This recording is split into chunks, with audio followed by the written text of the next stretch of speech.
Since when did bunnies become the go-to animal to represent femininity? I always assumed it would be cats because, you know why. I love me some pussy.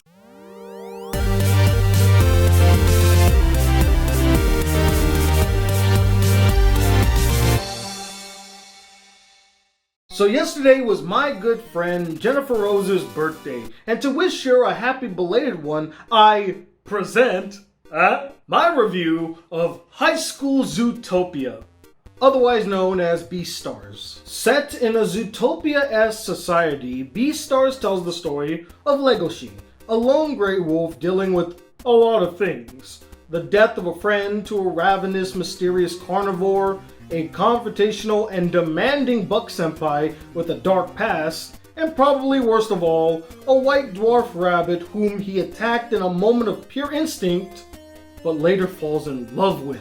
Now, I only knew about BEASTARS because my good friend, fellow content creator, and bizarre adventurer Jojo, he who talks too much, raved about it non-stop last year on his Twitter. You happy now, Jojo? Okay, I watched the anime, alright? You got my attention towards it. You proud of yourself? Are you proud, bro? Needless to say, that much praise from a guy whose opinion I highly respect piqued my curiosity. Also because Jennifer Rose asked me to review for her birthday. So, nearly a year after its release, I'm here today to dissect BEASTARS like a frog in science class. Get it? Because it's an anime about animals and you dissect. Oh my goodness, oh god. Why? Why drag it? Just go to the review. Go to the review. At first, the animation was jarring to me as I'm not a big fan of 3D anime. But I'll admit, it slowly grew on me. And it especially showed its worth in scenes where the camera moves around or with the characters, making their movements smooth as butter. I also commend the variety of animation styles they used throughout. The stop motion opening was a definite highlight and made me really want to see an actual anime done in that style. If you know any, please leave a suggestion down below. I'm very curious to watch an anime done in stop motion. But the animation wasn't the only thing that made that opening great, as the song, and for that matter the music for the entire anime, was infectious to listen to. My personal favorite is Legoshi and Haru's love song, A Tale of Moon. It's a lovely melody accompanied by a serene vocal performance by Chika. My only gripe is that the song is less than a minute long. What, you couldn't do a 3-minute version? What's wrong with you? The story on the surface is a wonderfully solid romance drama about finding love and acceptance and embracing oneself. But underneath all that lies a far more interesting aspect. Nuggets of complex storytelling and deeper, darker themes waiting to take center stage. And I must profess, the societal and political intrigue in this world both fascinated and appalled me. I, for one, was not a huge fan of the treatment of carnivores in this anime. I didn't like the fact that the carnivorous minority had to appease the herbivore majority. And I understand this rift between carnivores and herbivores is a tale as old as time, but I didn't like the fact that if a carnivore even comes close to feeling the urge to eat meat, they're vilified for the act. There's a scene where Legoshi and the other carnivores are walking around town. They accidentally stumble upon what they call the black market, which is a meat market. Now, to call something a black market means that those are illegal goods. The black market in the real world, all those goods, yeah, they're illegal and we don't need them. The black market here, some of those things are a necessity for survival for those carnivores. I don't think the parallels are fair. To call this the black market of their world, I don't think it equates to our black market. And I didn't like this whole goody-goody two-shoes kind of thing that don't eat meat. If you eat meat, you're a bad person. And Legoshi kind of like running through the meat market like, no, fight there, don't look at it, don't eat it. You know what it kind of reminded me of? It reminded me of this old Christian comic where a boy comes up to a Christian boy and says, hey, look at all this porn. He's like, no, don't look at that. It's evil. Don't fight the urge. As if masturbating is such a sin. Like, really? As if eating meat as a carnivore is a sin. Like, that's a bad thing. To fight your natural urges. To fight your natural instincts. I just couldn't get on board with it, and I almost held it against the anime, but I'm willing to give it a chance because I think something is being built up here. I feel like something is bubbling under the surface and it's about to explode, especially with that speech that Juno gives at the end of the anime. I think that this is leading to a crescendo. It might be leading to something. If it doesn't, I'm going to hold the anime against it that this is a terrible message to be sending. But I'm curious. I want to see where they take this growing issue, this growing feud, this growing rift between herbivores and carnivores. Is it leading somewhere? Just the mere idea that this might be a conflict later in the anime gets me excited, because the possibilities of what you can do with this type of conflict, this type of struggle, especially with Legoshi loving a herbivore, it's just so fascinating. I can't wait to see what direction this story will take. A majority of the characters were quite enjoyable, and some had interesting backstories that painted a vivid picture as to how they became the animals that they are currently. The strongest character by far is Luis, or Luis, however you want to pronounce it, although the mangaka even pronounces it as Luis, so I guess we'll just go with that. I just can't believe that Netflix would address that in their subtitles. It's almost comical. But beside the point, this character is fantastic. Like, he commands every scene that he's in, whether he's on stage or not. He had such a strong presence throughout. And you can definitely sense the inner turmoil the character is going through, and the inferiority complex he definitely has, being the fact that he's a herbivore that's not as strong as his carnivore contemporaries. That's why he has such a strained and regressive relationship with Legoshi. He's kind of jealous of him because he is this carnivore, but he's so timid and shy. He wants to have that aggression. He wants to have that ferocity that naturally comes to Legoshi, but he can't because he's a buck. He's not as aggressive or as strong as the carnivores. And his backstory, wow.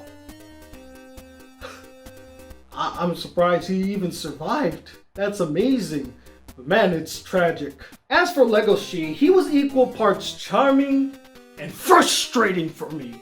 His soft-spoken, timid, shy nature reminded me way too much of qualities I hate in romantic male leads. But his tender heart and his strong will and determination makes him a character that you can't bring yourself to hate. I mean, look, he's trying hard. He's doing his best. How could you hate a guy like that? Not to mention, you end up kind of rooting for him at the end. And I like his slow growth throughout the anime, being almost ashamed of his natural instincts, not trying to open up the inner wolf in him, to, by the end, kind of embracing it a little bit. Not fully, but embracing it and saying, it's not going to control me, but I do have it. And I like that. I like that little growth in this character. Haru is yet another fascinating and complex character. Someone who was constantly looked down upon all her life as weak and frail due to her size and appearance. To put it in her own words, she was treated like a baby.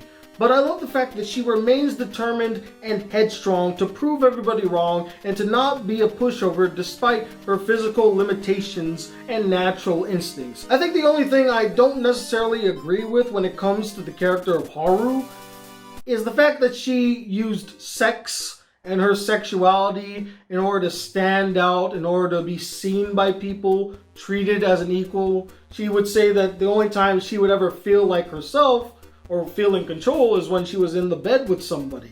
Now, don't get me wrong. That is sort of realistic, as a lot of women use their sexuality, they use their femininity to gain an advantage over people or to command some sort of respect. That is a reality. I just don't think that the character here had to use that in order for her to stand out. She had so many other great qualities that she could have used to really stand out. Maybe not even put up with anybody's shit.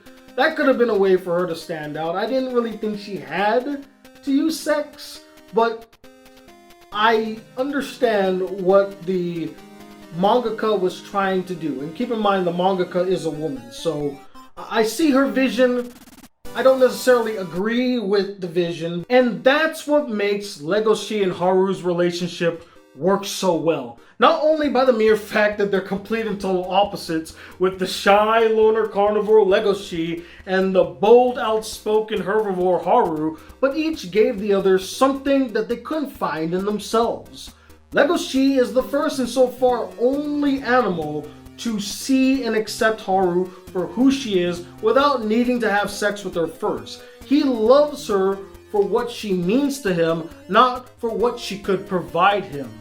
And Haru shows Legoshi that your natural instincts do not have to dictate what your life is like. It doesn't have to control you. You can be your own person without having to listen to your natural instinct, to your natural urges. Not to mention that their relationship was 100% earned. It wasn't given like in most romances. You actually see them learn to love each other. And seeing this progression throughout BEASTARS was a thing of beauty. Now, not everything was beautiful in BEASTARS. I, for one, was not too fond of the character Juno. I know many people like this character. I'm not one of them. Like her advances towards Legoshi throughout the entire anime, I felt like the anime itself was trying too hard to convince us that this character was going to be a potential rival for both Haru and Reese. And what it ended up doing was just making her presence feel unnatural, forced, and unnecessary. Not to mention that out of all the characters in the anime, she was the blandest. Hell, the chicken who lays and sells her eggs had way more personality than she ever did. And you mean to tell me that she's gonna be a character that's going to pose a threat to anybody? Like, get real. I also did not appreciate how they completely downplay or gave very little attention to the murder at the very beginning. And look, I get it. It served its purpose well as being the catalyst to get the story going and to build rising tension between herbivores and carnivores and build suspicion on carnivores. But I mean, come on, just a little investigating would have been nice. In fact, I say it should have been required. It made it seem like this big deal, and it is a big deal. I thought they would do more investigating on the matter to figure out who the culprit was, or even have one of the main characters try to figure out who the culprit could be. It looked as though they were setting Reese up to be that character to investigate the matter a little bit more, given the fact that he's always by Tem's memorial in the school. And he's like, I'm gonna do this for you, Tem, and I'll make you proud, and don't worry, I will avenge you, kind of thing. It felt as though they were building up to that, especially because he is suspicious of the carnivore members of the drama club, but it doesn't really go anywhere, and he kind of abandons it to figure out or work on other things. I actually thought Legoshi should have also investigated a little bit more, but given his shy, quiet, reserved nature, I can understand why he wouldn't try to learn more or get involved in it any further. He wants to keep to himself. But somebody should have done some form of investigating, or at least drop hints here and there. Maybe they did.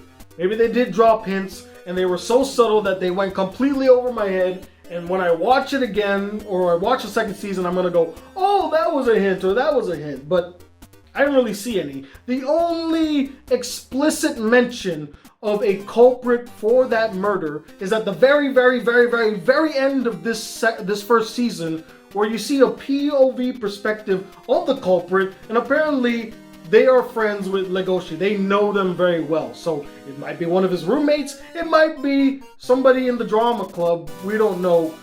I would have loved a bit more focus on that. As a whole, I found BEASTARS to be a very solid anime that has a lot of potential, especially in its storytelling, to go some interesting and dark places, especially with that societal and political angle. I think the characters are really enjoyable and likable, and I love the main relationship between Legoshi and Haru, and I can't wait to see what direction it'll take next. I think that this anime is definitely worth watching. If you haven't seen it, go check it out. And that will conclude my review of BEASTARS. And be sure to let me know what you guys thought about the anime in the comments below. Did you love this anime to death? Were you like JoJo and you just can't get enough of this anime? You just have to rave and rave about it to all of your friends? Or did you find it really boring and uninteresting and only furries will really like this anime? What's up with all of these anthropomorphic animals? Where are the real people, damn it? And let me know, what is your favorite anime featuring anthropomorphic animals? There's a lot out there, but if you have a favorite, comment below and let me know. And stay tuned, I got more teasers. I got one more anime review before the end of this month, so stay tuned for that. I'm trying to find a movie to watch, so if you guys have any movies on Netflix or Hulu that you would like for me to review, let me know in the comments below. I would love to review another movie. I only got to review one. I need to get more movie reviews under my belt. But until the next video comes, guys, if you'd like to see more videos on this channel and be a part of it, please hit that subscribe button below. Hit that bell notification to be alerted on every new video that I release, small or big.